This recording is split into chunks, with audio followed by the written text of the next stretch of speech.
안녕하세요. 설계살롱입니다. 이번 시간에는 12가지 구속조건 중에 고정, 고정해제와 동심 구속조건에 대해서 알아보도록 하겠습니다. 먼저 화면에 나타나 있는 스플라인 같은 경우에는 이 구속조건을 적용하기 위해서는 각각의 점에만 구속조건을 적용할 수 있습니다. 대표적으로 치수나 또는 점을 중심으로 나타나는 이 파란색 핸들에 해당되는 구속조건을 적용할 수 있는데요. 이 점의 요소가 많으면 많을수록 구속조건을 적용하기가 상당히 까다롭습니다. 그래서 저 같은 경우에는 주로 이렇게 자유형 곡선, 이 맞춤점 스플라인을 이용해서 작성된 스케치는 고정이란 구속조건을 자주 사용을 합니다. 자, 제가 좌측 브라우저에는 스케치를 열어놓은 상태이고요. 스케치의 구속이 완벽하지 않음을 나타내는 연필 모양으로 생성되어 있습니다. 자, 이제 고정 구속조건을 실행해 보도록 하겠습니다. 구속조건을 선에 적용했을 때와 각각의 점에 적용했을 때 나타나는 색상은 다르지만 효과는 동일합니다. 우선 그 상황을 보여드리도록 하겠습니다. 선에 적용했을 때 초록색 선으로 변경되는 걸 볼 수 있고요. 끝점, 연결되어 있지 않은 점도 역시 초록색 흰 점으로 나타나 있습니다. 그리고 연결된 점들은 초록색과 검정색으로 섞여 있는 점으로 변경된 걸 볼 수 있습니다.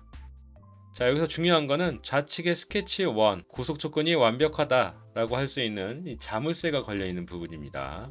그래서 이렇게 맞춤점 스플라인 같은 경우에는 치수나 구속조건을 적용하기 힘들 때는 저 같은 경우에는 고정과 고정 해제 구속조건을 이용해서 먼저 고정을 시키고요.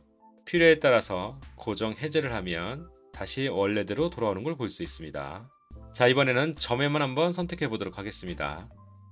먼저 컨트롤 키를 누른 상태에서 흰색 점, 그리고 검정색 점, 또 검정색 점, 나머지 점들을 연속 선택을 합니다. 그리고 나서 고정, 구속조건을 실행하면 아까와는 달리 선이 검정색으로 나타난 걸 볼 수 있습니다. 이때도 마찬가지로 구속조건은 더 이상 진행할 수 없다, 완벽하다 라고 할 수 있는 이 자물쇠가 생성된 걸 볼 수 있습니다. 해제 역시 선을 클릭을 하면 해제는 되지 않고요. 다시 선을 클릭하면 이때는 해제되는 걸 볼 수 있습니다. 자, 이번에는 제가 2점 직사각형을 작성해 보도록 하겠습니다. 마우스를 왼쪽 상단에서 오른쪽 하단으로 내린 상태에서 치수를 입력해 보도록 하겠습니다. 왼쪽 상단에서 오른쪽 하단으로 내린 상태에서 나타나는 치수는 위와 왼쪽입니다. 이번에는 오른쪽 하단에서 왼쪽 상단으로 스케치를 작성해 보도록 하겠습니다. 그리고 치수를 똑같이 입력해 보도록 하겠습니다. 오른쪽 하단에서 왼쪽 상단으로 마우스를 드래그해서 생성한 2점 직사각형은 화면에서 보이는 바와 같이 치수가 오른쪽과 아래쪽에 기입되어 있습니다. 저 같은 경우는 자주 사용하다 보니까 이 부분을 구분해서 스케치를 진행할 때가 있는데요. 아무래도 처음 입문하신 분들은 이 부분을 인지 못하는 경우가 당연스럽게 많습니다. 그래서 그 부분은 잘못된 게 아니라 처음에 다 누구나 그렇습니다. 근데 이때 좀 차이가 있습니다. 제가 왼쪽에 있는 스케치를 수정해 보도록 하겠습니다. 45. 그러면 왼쪽 기준점을 시작으로 오른쪽으로 늘어납니다. 역시 마찬가지로 수직한 치수를 수정을 하면 왼쪽 상단을 기준으로 아래쪽으로 늘어나는 걸 볼 수 있습니다. 이번에는 오른쪽에 있는 객체를 똑같은 치수로 변경을 하면 예상하셨던 대로 처음에 찍었던 점을 기준으로 왼쪽으로 늘어나는 걸 볼 수 있습니다. 근데 이 관계를 모르실 때가 많겠죠?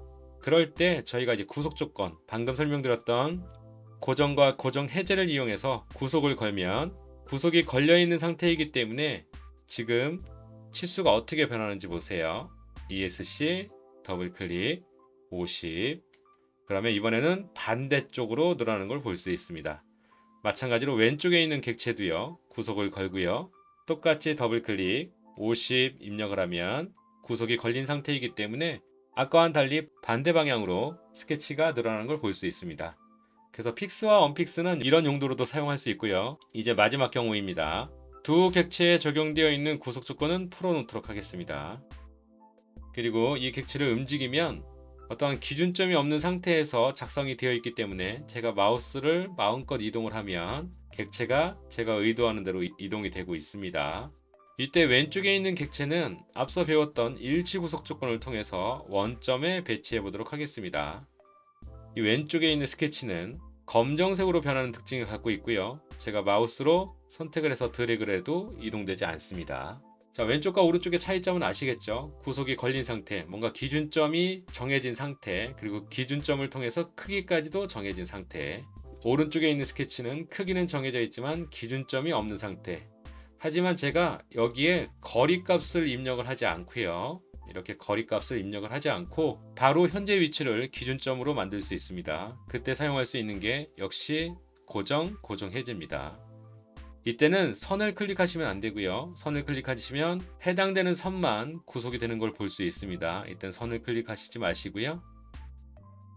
기준점으로 삼을 점, 어느 위치든 점만 선택하시면 됩니다. 연결되어 있는 점을 선택을 하시면 화면과 같이 제가 선택한 모서리점이 기준점으로 변경이 되고요.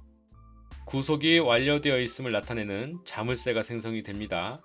그리고 이때부터 역시 치수를 변경을 하면 기준점을 중심으로 치수가 늘어나거나 줄어들거나 할 수 있습니다.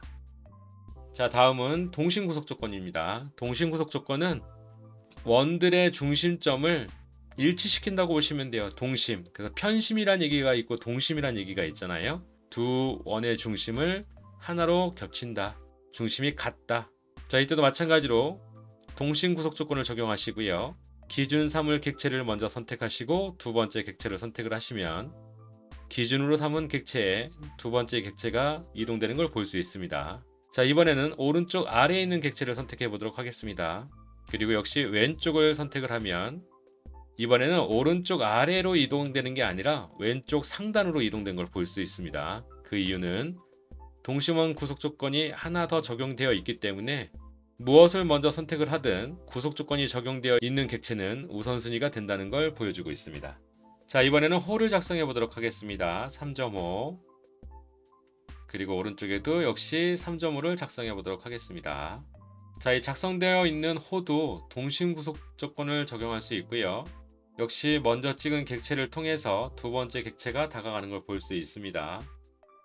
해당 객체를 하나를 줄이면 호 역시도 동심 구속 조건으로 적용할 수 있는 걸 볼 수 있습니다. 자, 이번엔 원 하나와 호를 작성해 보도록 하겠습니다. 다시 한번 동심 구속 조건입니다. 이번에 원을 먼저 선택을 했습니다. 원을 먼저 선택을 했지만 호 같은 경우에는 이 호에 나타나 있는 이 구속 요소 점이 3개이다 보니까 이 호가 좀 우선순위가 되는 경향이 있습니다. 그래서 호와 원을 동심으로 구속할 때는 무엇을 먼저 찍든 호가 기준이 되면서 호 있는 방향으로 원이 다가가는 걸 볼 수 있습니다. 자, 이번엔 제가 컨트롤 Z로 넘어가고요. 자, 이런 경우에는 이 원이 먼저 우선순위가 될 수도 있겠죠. 그럴 때 저희가 앞서 배웠던 고정 해제를 쓰면 됩니다. 고정을 먼저 해버리고요. 무엇이 됐든 너는 항상 고정해. 그래서 이때는 무엇을 먼저 찍든 잠겨있는 객체가 당연히 우선순위가 됩니다. 객체가 여러 개 포함되어 있든 상관없이 잠겨있는 객체가 우선순위가 되는 걸 볼 수 있습니다. 자, 여기까지가 고정 해제와 동심 구속 조건에 대해서 알아보았습니다.